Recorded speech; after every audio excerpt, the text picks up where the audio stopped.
नमस्ते आप सभी को। खुश रहिए कहानियों की श्रृंखला में मैं एक नई कहानी के साथ आप सबके समक्ष हाजिर हूँ। इस कहानी का शीर्षक बताने से पहले मैं चाहता हूँ आपको कहानी ही सुना दूँ।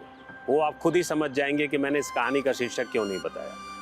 उस दिन वो बच्चा बहुत नाराज़ था, बहुत ही ज़्यादा, क्योंकि उसके पिता को एक फ़ोन आया और उस फ़ोन से ये कहा गया कि चाचा चाची आ रहे हैं, मतलब उसके अंकल आंट आ रहे थे।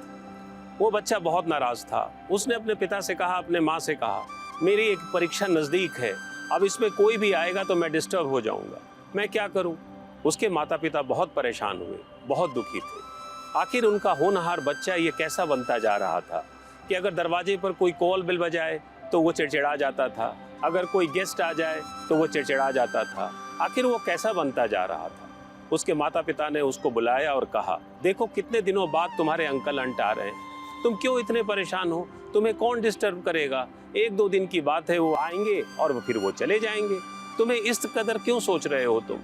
उस बच्चे ने कहा कि देखिए, अगर कोई भी आएगा तो मेरी परीक्षा अगर खराब गई तो आप लोग मुझे नहीं बोलेंगे, मुझे बहुत दिक्कत हो रही है। उसके पिता बहुत उदास हो गए। उसके पिता ने उसकी माँ से कहा, क्या हो रहा है इसे, क्यों इस तरह बिहेव कर रहा है? ये आजकल के बच्चों को हो क्या गया है? हमारे ज़माने में 8-8 लोग रहते थे हम घर में, सभी भाई बहन हम इतने प्रेम से रहते थे, इतने रिश्तेदार आते थे, हम तो इस कदर नाराज़ नहीं होते थे। आज हम सिर्फ 3 आदमी हैं और इतने दिनों बाद हमारे भैया और भाभी आ रहे हैं और वो इस कदर नाराज़ हो गया। उसकी वाइफ भी बहुत परेशान हुई। जैसे ही उसे खबर मिली कि अंकल आंटी एयरपोर्ट आ चुके हैं, वो लड़का अपने स्कूल बैग में सारी किताबों को रख के उस कमरे से निकलने लगा। उसके पिता ने कहा, तुम कहाँ चले? बोला, मैं अब कमरे में नहीं रहूंगा क्योंकि इसमें तो अंकल आंट आते रहेंगे, अब मैं इस बरामदे में पढ़ूंगा, इस बरामदे में मैं अपनी किताबें निकालूंगा और यहीं पढ़ूंगा। उसके माता पिता ने कहा, इसे हो क्या गया है, तुम बरामदे में पढ़ोगे? बोला, अब आप लोग कुछ भी ना बोलिए, बार बार आप लोग उस कमरे में आएंगे, कोई यहाँ सोएगा कोई वहां सोएगा, मैं नहीं जानता कुछ भी, मैं यहीं पढ़ूंगा। एयरपोर्ट पर वो लोग आने वाले थे, इन्हें एयरपोर्ट पर रिसीव करने जाना था।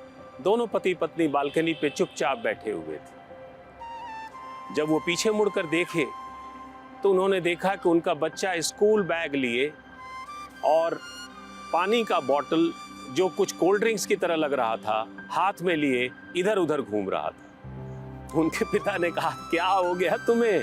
अब तुम स्कूल बैग लेके घूम रहे हो, क्या हो गया है तुम्हें? वो लड़का कुछ नहीं बोला, अपने माता पिता के नजदीक गया। माता पिता की पीठ बच्चे की तरफ थी। उसने बोतल से वो पानी निकाला और उन दोनों पे डाला और कहा, हैप्पी होली। माता पिता मुस्कुराए, बोले, अरे तुम रंग लेकर आए थे? बोला, हाँ पापा। तो इस स्कूल बैग में क्या रखा है?